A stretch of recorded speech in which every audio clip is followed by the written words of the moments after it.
Awesome. All right, guys. Well, we're going to get started here. Today's training, we're going to be going over the payroll deduction process after the enrollment period. Let's see here. Okay, slideshow's going. And so this is at the point of after, well, let's talk from the perspective of this is our last day of enrolling. Okay, so we know that we're only going there for one day for the enrollment, or sometimes we also have cleanup days where we have to reschedule to see any employees that we missed at an enrollment.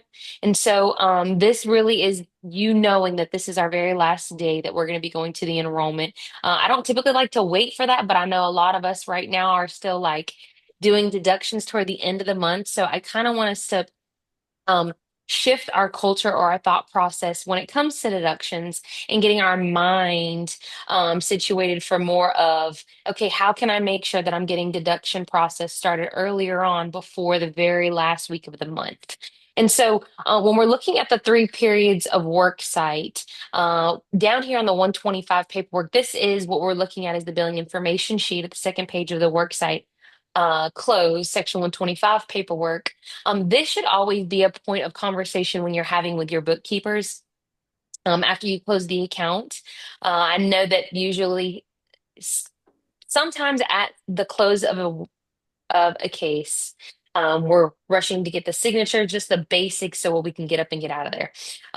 However, taking just like a couple of minutes just to make sure we have this billing information process clarified, communicated with the person that's going to be, a lot of times this is going to be your accountant, your bookkeeper, your office manager, the one that's going to be handling everything. This can be the extra 5 minutes you spend with that bookkeeper, having that communication with her and going over and explaining what the three periods are, and you getting clarity as to different parts in the deduction process that you need to know so that you and her can both work together to make sure that the deductions get entered in a timely manner. Okay. And so, when you're at the time of close, when you already have your scheduled and the date of, when you already have the enrollment date scheduled, which is right here, number 6 on the billing information sheet. Let's say it's already on here. So you're just going to explain to the bookkeeper, Mrs. Bookkeeper, so I know we're coming out March 5th for the enrollment to see the employees. So really, we have the entire month of March for the enrollment for any employees to purchase any coverage, for us to give out the no cost policies to all the employees. And if we don't see everybody, on that 5th of that day, then I can look at, a day where we can come back and see any stragglers that you may have. So at the end of the enrollment period in March, the deductions will begin in April, your very first payroll date in April. And then you'll get your first invoice in March. So like that's literally the enrollment period that I just communicated, the deduction period, and the effective period. Now, when you're discussing the deduction period, this is on a brand new case. On your brand new cases, we should be asking them and figuring out when their first payroll date is for that deduction month. Okay, for that deduction month. We've trained on this a couple of different ways in the past. We added this section on the 125. I know this was brought up like, at an AD meeting before, where are we supposed to put it, guys? Honestly, there's already a space on here where it says first deduction date. If she says my first payroll date is going to be April 1st, put April 1st right there in this first deduction date. Oh, my annotation. Excuse me. Where it says 4/1, I would put 4/1. If she says my first payroll date is going to be April 5th, I'm going to put April 4/5, 2022, or 2025, because we're in 2025 now. Now, I want us to understand a little bit the bookkeeper verbiage because some people were in the business of words and some people ask questions a little differently.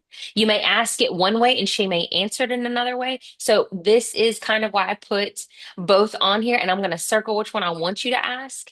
So, there is a huge difference, not a huge, but there is a difference between what is your first payroll date for the month.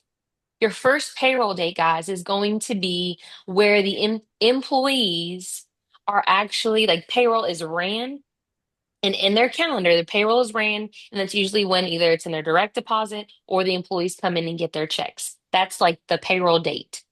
Okay. However, if that's the date that the payroll is, right, there is a day before that, or a time, not a day before that, a time period before that where the bookkeeper actually processes payroll and enters deductions. Sometimes so you have bookkeepers that run payroll before the actual payroll date. So, for example, if she's like, oh, our payroll date is on Friday, which is what you're going to get for a lot of your weekly accounts, you have to clarify. Okay, so is Friday the actual payroll date, or do you actually close out your payroll earlier on in the week and process? You'll be processing the deductions earlier on in the week. Oh, yeah, Friday's going to be when our employees get paid. I run and close out our payroll on Wednesday. Okay, so Wednesday is the date you're going to put because you need to make sure that those deductions are in her hand before that Wednesday because this is the delivering of the deduction. So you have to be clear on, okay, she's running payroll. I have to get them to her before, but my deadline is going to be before Wednesday because I know if it's not in her hands by the time she has them Wednesday morning to run payroll, we're going to be late. Okay. The second one is, what did I say? What date will you be entering payroll deductions into payroll for the month? Sorry. What date will you be entering deductions into payroll for the month? This is the way that we should be asking the question because which is the second one right here. Okay. So I want everybody to write this down. You're going to write this down at on your sheet. The very first month is going to be the month of April for enrollment. I want everybody to write that down at that very bottom of that box. What date will you be entering deductions into payroll for May? And I could see everybody, so I want to make sure everybody's writing. For my directors, GAs, uh, particularly. You guys usually have meetings. You guys usually go over the what comes next list, hopefully before we have our quality call, just to see like who's going to be handling what enrollments, who's going to be doing what deductions. Sometimes VAs, you guys have your essays working these specific house account enrollments that the ADs have given you guys. Leadership, it is your responsibility to make sure that if you don't have this information, that they are getting it to you. So that way y'all know when they have to deliver the deductions, because if they're working the enrollments, it should be their responsibility to be delivering the deductions. Okay, so this is where we're delegating the task, but we're not delegating the responsibility in ensuring that they're going to get them delivered in a timely manner. Okay, so what date will you be entering the deductions into payroll? If you ask that in that way, you're going to get bookkeepers again that give you a payroll date. You always want to clarify. I just want to clarify that's the date you're actually closing out payroll, or is that closing your payroll, paying the employees, or is that the day you're going to be entering the deductions? You want to make sure that you understand the difference, and she's clear on giving you that exact day. Okay. So, uh, here is the chart that you have, and I asked you guys to kind of write it down here at the bottom where it's enrollment period. So, for example, for April, we've just concluded April enrollments, and at the end of the enrollment is when we have, as you can see here, me, Ashley, Brian, Scott, Ashley Coleman, she makes our deduction calls for accounts. I do get involved in a lot of these wherever we have some deduction issues, or if there's any assistance questions, sometimes helping enter payroll deductions, I get involved in this process also. But the initial call she makes in the inspection process. So before she makes that call, there's an expectation that I want to make sure that we all have and have in place for our teams, because for new cases, if we're getting this information at the time of close for our brand new cases, then you already have your payroll date. You already have when they're going to be doing the deductions. Okay. Now, when it comes to your re-enrollments, which I believe I have right here. Hang on. When it comes to our re-enrollments, we should be delivering them before we leave out on that very last enrollment date. So this conversation is going to be a little bit different because you want to clarify with them, right? You're not new cases, you're asking initially. For re-enrollments, every time you go to enroll, the same person isn't always going to be doing the deductions. There's sometimes changes that take place after the course of a business being in place for a while. So we want to be able to clarify. The same person that enters deductions into payroll is still the same. Let's everybody write this down because this is for re-enrollments, and we run into this so many times with re-enrollments. The person is the same, the first payroll date of the deduction month,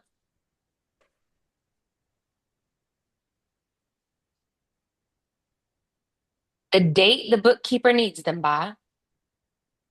Again, and I want to clarify this is because you may have your payroll date of when she's going to be running payroll for the month of May, but she may want them at the end of April because she needs time to enter them. Bookkeepers are so particular, guys. Some are very relaxed and lenient, but I'm telling you, you're going to have your bookkeepers that are like, I run my payroll on May 5th. I have to have them by May 1st, so I have time to enter them into payroll. If I don't have them by May 1st, then they're going to miss the first payroll. And they don't care. They'll process it with or without you delivering it to them.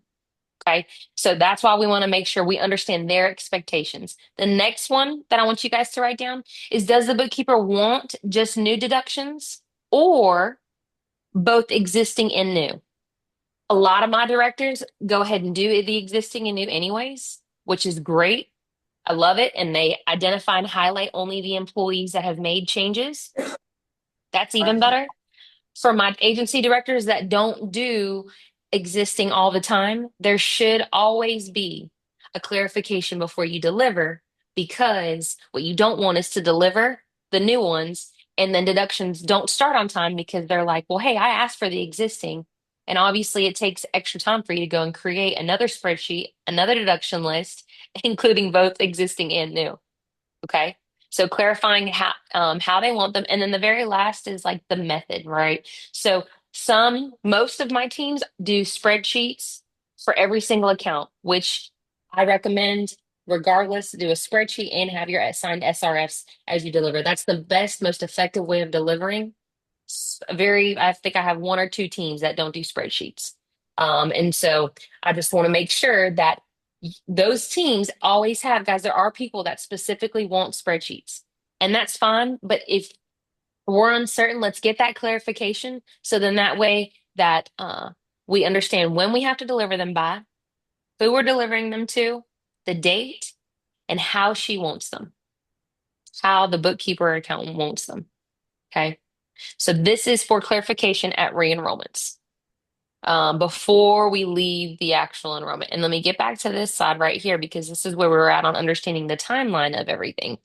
So this was enrollment concluding, being certain of our payroll dates. That's the biggest thing. And we should have those deductions delivered before the end of the enrollment month.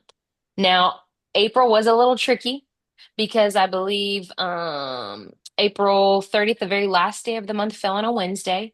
That doesn't happen often, but when it does, I always explain those expectations on our quality call on the deadlines. But they should be delivered by the end of the month, no later than the end of the month. Um, that's the first point of contact is we making sure that the deductions are delivered and received. Deduction starting is when that we actually go through and make the phone call. This is where us as quality managers step in, and this is the verification process that we get involved in, which is step number 2, verifying that they've gotten started. So in the month of May, the deductions should have started the very first payroll of May and for the entire month of May. Because what happens is invoices, whether it's a new account or a re-enrollment, our invoices get generated on the 22nd of the month for the first bill that will be due in June. For our re-enrollments, it's going to be the updated invoice that's going to have new and existing on that June invoice. Okay. And so um, in this step of the process, guys, I know right now, like this is kind of where we're at with everything. I want you guys to see if there is a breakdown on a worksite account, and this is the number one reason why we lose work sites is because of the deduction process. This is the reason why we lose not takens on re-enrollments that we have existing accounts on, is because a lot of times people think, oh, it's a re-enrollment. We've been servicing them for 15 years. Bookkeeper knows what she's doing. And then something happens, she just forgets. You deliver on time, you send an email, she just forgets. And we wrote 7,000 in there and deductions don't start on time and stuff comes back as not taken. So sometimes those things do happen, but this is the purpose of us making sure that we're learning from them. and we're delivering effectively and making sure that this process and inspection is the exact same, whether it be a brand new case or a re-enrollment. Okay. And so I want you guys to understand there are impacts when it comes to commissions and chargebacks. So if the deductions start late, the invoice is going to get paid late because as you can see that if the deductions don't, and we have a new account that we're dealing with right now, deductions started late, they get their first bill, and guess what? We're getting the phone call of, hey, why is my bill not matching up to the amount of deductions? Well, because you didn't start them on time.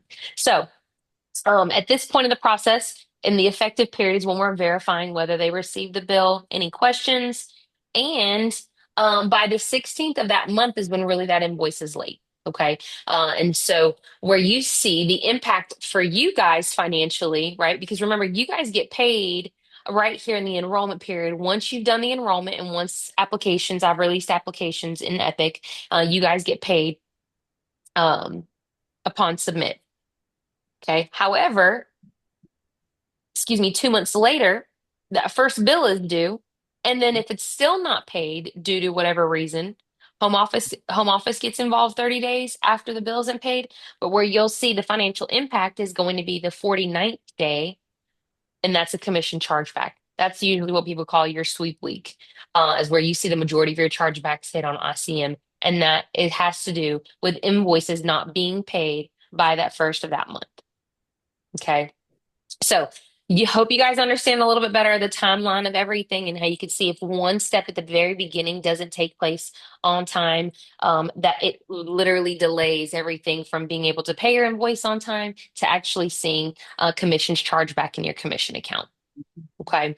So jumping in on the delivering portion right here, delivering the deductions to the bookkeeper. So before we move into this, and I'm going to mute you, Christina, because I'm getting some background noise in. Um, the We just went over getting clarity, right? Before I go through and deliver these deductions, I want clarity on the date, who I'm delivering them to, and who you deliver them to needs to be the person that is going to be entering the deductions. So they have to be delivered again, echoing this before the enrollment period ends. So deductions should have been delivered before the enrollment period ended for April. Um, I'm telling you guys, this is for every team here, guys.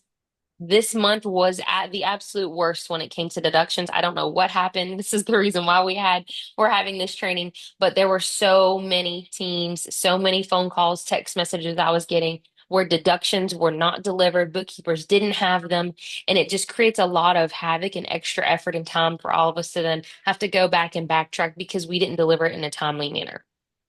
And so if it's not going to be delivered at the end of the enrollment period, okay, that's the expectation. And what I usually get sometimes is not usually, what I get sometimes is I can't deliver them in person on time because um I have enrollment scheduled, I'm not in the area, or because something came up and I'm not going to be able to get down there. Whatever it is, guys, my expectation is if you can't deliver them in person by the end of the enrollment period, send an email initially just to get it to them via email. You want to follow up with a call to verify that they're received. And you want to inform them on the date of which you are delivering because we have to have what comes next forms. Hard copies should be delivered in person always. But I understand sometimes the time frame isn't always going to match up with your schedule and your 10 blocks that you guys are finalizing today and on Monday. I understand that. However, if we prepare prior to, we shouldn't have any of these issues if we over communicate getting them to them both via email.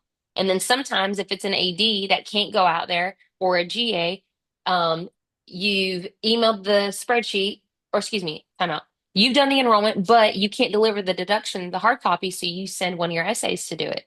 Okay, well, here's the thing. If the essay goes to do it and delivers it, they may not understand who's the bookkeeper, when the deductions need to be delivered by, how they need to be delivered. They may not have that clarification. So if you're delegating that task to your SA or to an agent that worked the enrollment, they need to make sure that they have clarity on those specific items that we just went over for when they deliver. And we want to make sure we've done our part in getting them to the bookkeeper on time via email if that agent or SA or something happens and can't deliver the hard copies on time. Okay. And again, I do understand that there are very few exceptions where, hey, again, I can't deliver them in person or I can't deliver them on time. Well, guys, I get it. It's the reality of it. The bookkeeper must receive them before the first payroll run. And we just went over that on that being the biggest thing that we should clarify is the payroll date when she's running payroll for the first pay period of the deduction month. And if I do not have a what comes next form on our quality calls, I am asking, and I will ask every single time for every single enrollment, what is their payroll date? And my calls this week were, I think it's Friday. I'm pretty sure it's, oh, hang on, let me check the paperwork. Uh it looks like it's gonna be on Tuesday. You know what that tells me? When I hear that, it tells me that we are assuming and we're basing our delivery of deductions on assumption and not on fact. And so my goal is for us to shift from that thinking and that culture and that thought process and making sure that we're getting it on a date that she's providing us before she runs payroll so we can get them in time. Delivering only to one person, only the person that's entering the deductions. So, guys, if the payroll is outsourced, we should deliver the hard copies to the business. And then if we can email the deductions directly to the payroll company or the accountant. If they don't reply back, I mean, even when you email, I always pick up the phone right away, give them a call. Hey, Mr. Accountant, payroll company, just want to make sure you got the deductions okay. I CC'd the business. I wanted to get them directly to you. You have any questions? Okay, great. And will you please let me know or email me back when you get those deductions entered into the payroll system? Okay, great. Awesome.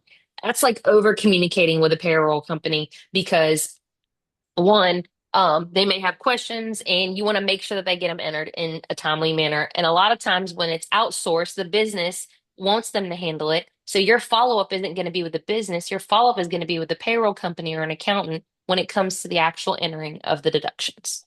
Okay.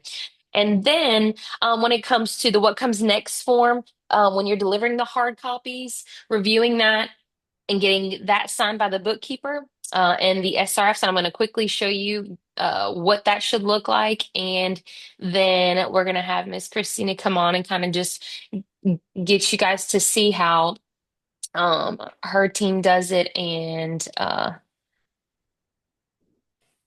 the value behind why. All right, so this is the what comes next form. Now we're actually at the process of delivering the deductions. We've got all our clarity. So now it's the point of we're sitting down with the bookkeeper who's entering the deductions and what comes next form, guys. This what comes next form is in every single blue book. I understand sometimes we don't get the blue books until after the fact. Guys, this what comes next form is in agent services under the worksite tab and it's under servicing after enrollment.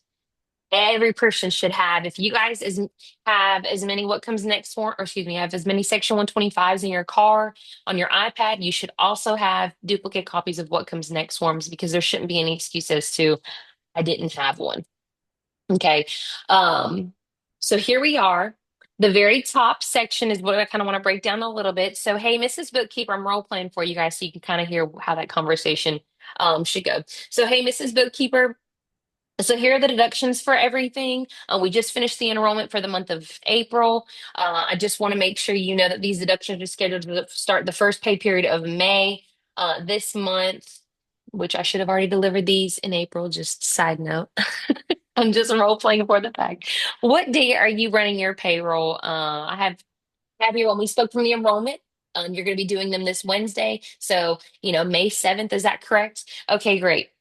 For you guys, you can write it on your what comes next, whatever you want to do. Just you need to have that date because again, we're going to ask those questions. ADs, I'm going to ask that question on our quality calls. So you should know their payroll date. So I'm just putting it on here for quality sake and training sake and making sure that this is a date that we have written down, whether it be on the 125 or whether it be on the what comes next, we should have this date down.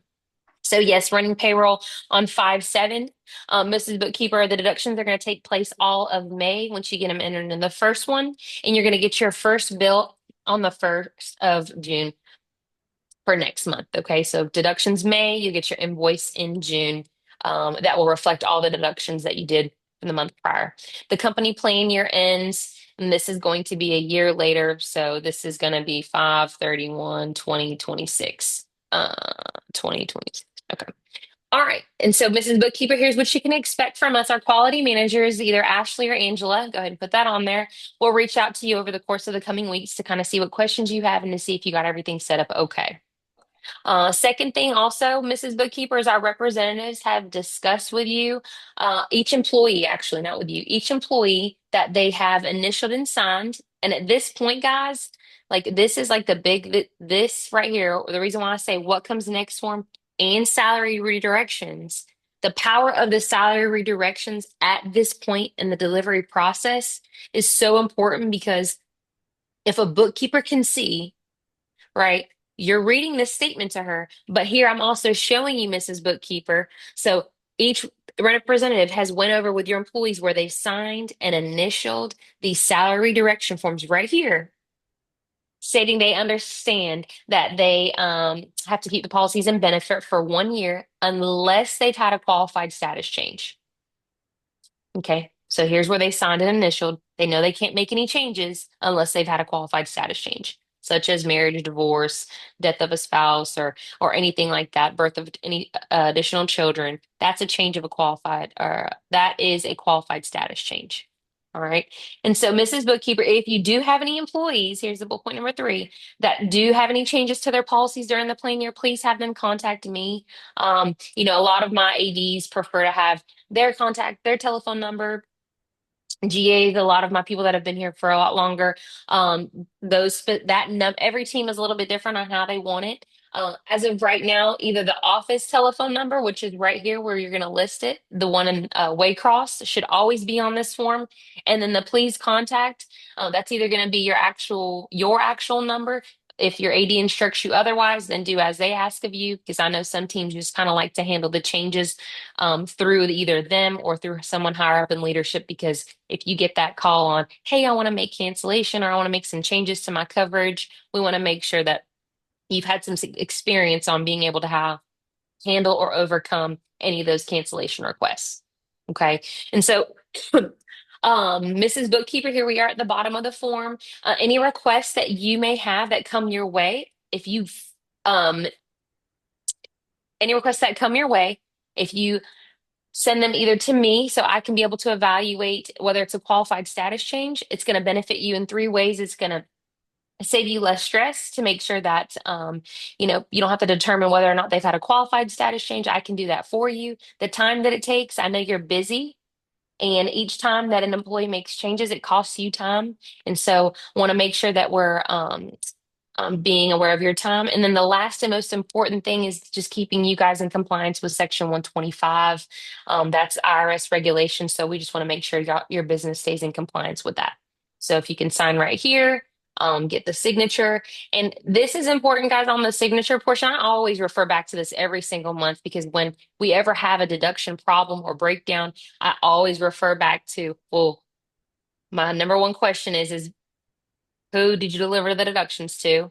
And then I go and look at the signature on the what comes next form to see if that person that received the deductions or signed off on them is the one that actually enters them into payroll. Okay.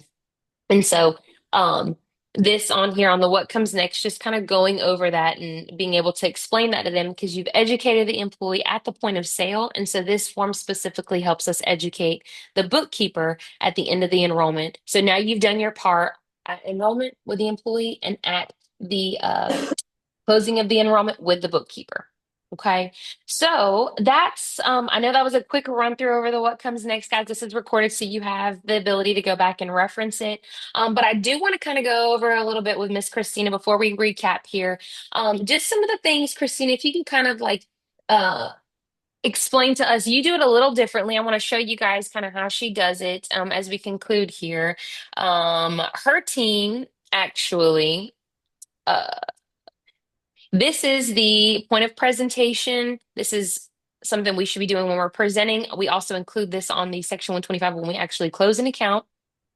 And at the bottom of her benefits fact sheet, she actually has on here the payday. So May 9th, 2025.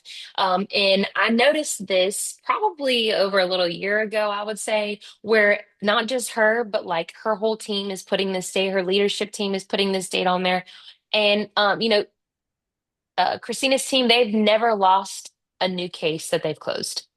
Every single one of her cases that they close, and they're one of our teams that close a significant amount month over month. They've never lost one, never one that's never been in jeopardy, so they definitely are doing something different. Kind of wanted to pull on her expertise a little bit as to why they do this at the point of closing on the 125. So if you can kind of just tell us like why you guys do this, why you have this as an expectation for your team, and just kind of the value behind uh, and the conversation. That was the thing, value and conversation on doing it this way versus after the enrollment.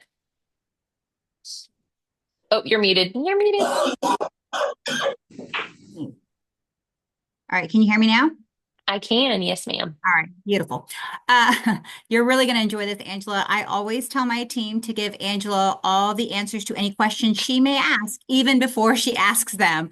I say you want to keep Angela on your good side. So the more information we have on the forefront, the easier it makes everybody's job. So as we're building a rapport and we're doing the benefits fact sheet, I'll be honest, I sometimes in my mind cannot figure out exactly the date. So in that moment, I'm writing down, especially if it's biweekly. Weekly is not too imperative that I write down a specific date, like numerical date.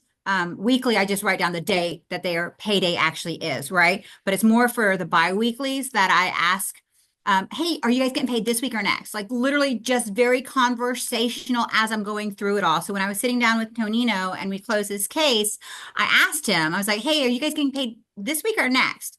Just very conversational, very unassuming, just asking the information. And honestly, later that same day, I went in, looked at my phone, got the actual payday date on the same day when I did the benefits fact sheet, just because we all get so busy.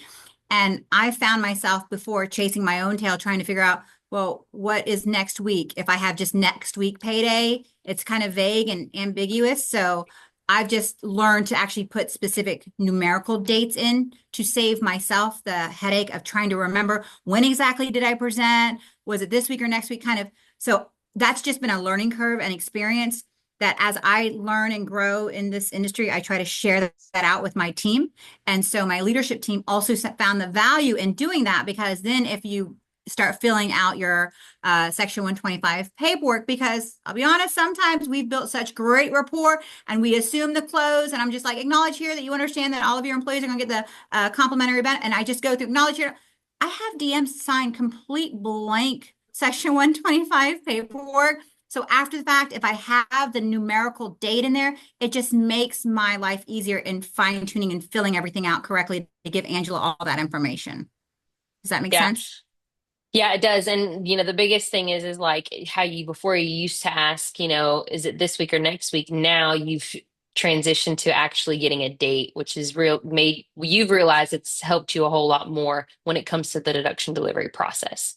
So Absolutely. again, just again, being ambiguous to being clear on the fact on the exact date, because again, we work off of schedules. So now we have the ability to work off of our schedule, their schedule, and make sure it meets both so deductions get started on time. Awesome, awesome. Absolutely. And if Um, they haven't had a payroll change or no payroll company change, guess what? Next year, that should keep in line because it's a numerical date.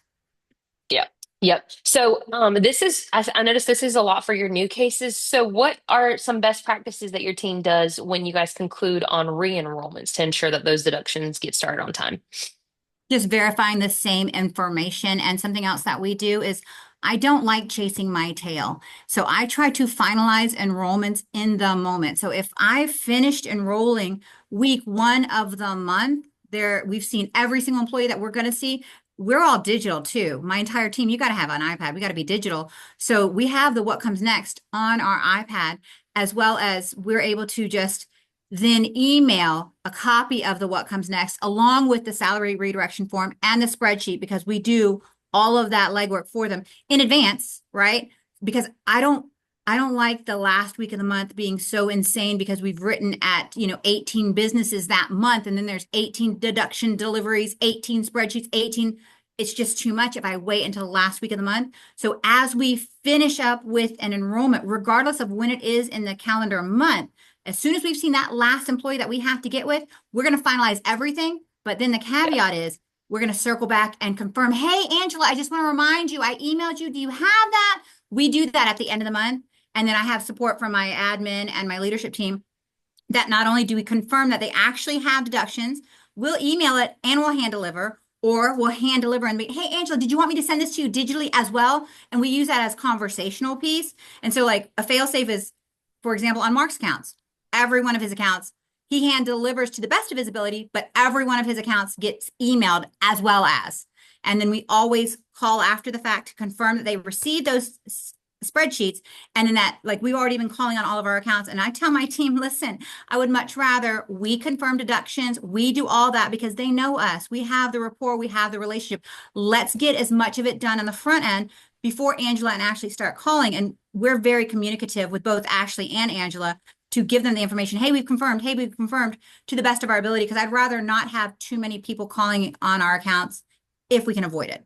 Yes, thank you for that. A big time. And Bree's team, Bree, Alyssa, Johnny, like you guys do the exact same thing. And I really appreciate that. Like for you guys to be newer agency directors like that, would say that process for you guys has been very tight from the beginning of you guys promoting and it really has just made the process of you guys growing so much easier in this aspect as you close more, you do more deductions. The tighter it is, the easier it will be for you guys as you continue to grow. So no, I really, really appreciate that. And honestly, for everybody else and all the other offices, guys, like raise your hand I want everybody right now on the Zoom looking at the camera, raise your hand if you've had an account where deductions did not start on time.